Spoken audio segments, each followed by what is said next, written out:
Good morning students. Unit 2 structure of atom हम discuss कर रहे थे। हमने लास्ट लेक्चर में डिस्कस किया था टॉपिक इलेक्ट्रोमैग्नेटिक वेव थ्योरी के बारे में हमने डिस्कस किया था। नाउ स्टूडेंट्स, उसकी कुछ लिमिटेशंस है इलेक्ट्रोमैग्नेटिक वेव थ्योरी की कि वो एक्सप्लेन नहीं कर पाई प्रॉपर्टीज़ ऑफ लाइट, जैसे डिफ्रैक्शन, इंटरफेरेंस के बारे में डिस्कस नहीं कर पाई।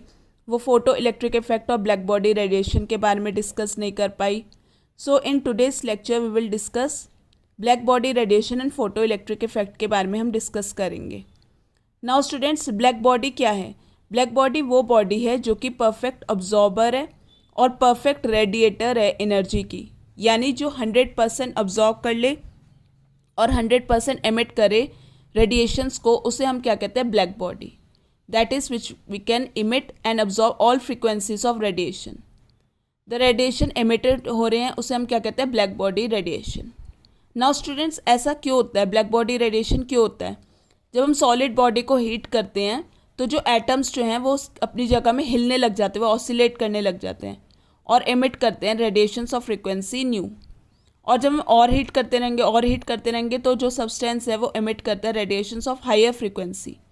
नाउ स्टूडेंट्स, अब हमें पता है कि यहाँ पे रेड लाइट की लोअर फ्रीक्वेंसी होती है और येलो लाइट की मैक्सिमम फ्रीक्वेंसी होती है। तो जो बॉडी है वो पहले रेड हॉट होगी और उसके बाद येलो होगी और उसके बाद वाइट कलर की हो जाएगी। तो ये था, इस वजह से ब्लैक बॉडी रेडिएशन होती है।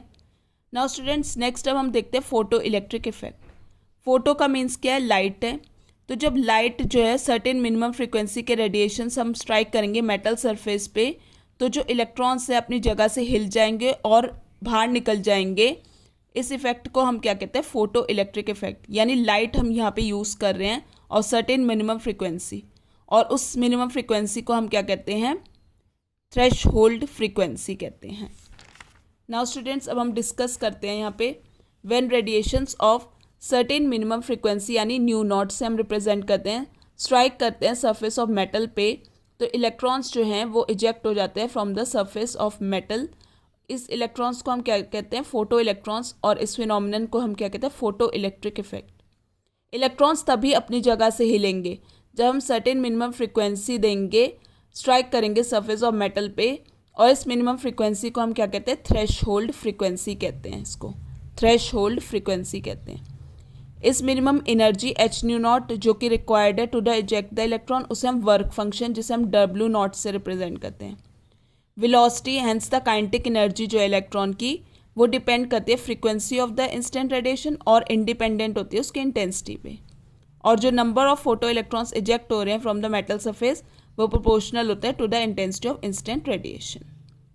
नेक्स्ट अब हम समझते हैं प्लैंक्स क्वांटम थ्योरी, जो कि उसने एक्सप्लेन करी थी black body radiation phenomenon and photo electric effect.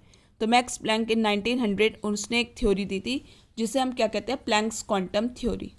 वो थ्योरी क्या कहती है कि जो रेडिएंट एनर्जी जो एमिट हो रही है और ऑब्जॉर्ब्ड हो रही है वो कंटिन्यूसली नहीं हो रही, वो डिसकंटिन्यूसली हो रही है इन द फॉर्म ऑफ छोटे छोटे पैकेट्स ऑफ एनर्जी में। इस सच पैकेट ऑफ एनर्जी से हम क्या कहते हैं? क्वांटम। जो एनर्जी है हर एक क्वांटम की वो डायरेक्टली प्रोपोर्शनल है to its frequency of radiation, यानी ई इज डायरेक्टली प्रोपोर्शनल है फ्रीक्वेंसी।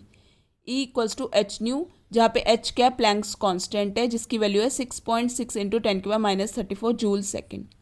जो total amount of energy emitted हो रही है और ऑब्जॉर्ब्ड हो रही है by a body will be a some whole number quanta E equals to n h nu, जहाँ पे एन क्या है? कोई भी इंटीजर है। नाउ स्टूडेंट, क्वांटम क्या है? Small amount of energy required for the physical process. तो ये थी हमारी photo electric effect, Planck's quantum theory और ब्लैक बॉडी रेडिएशन।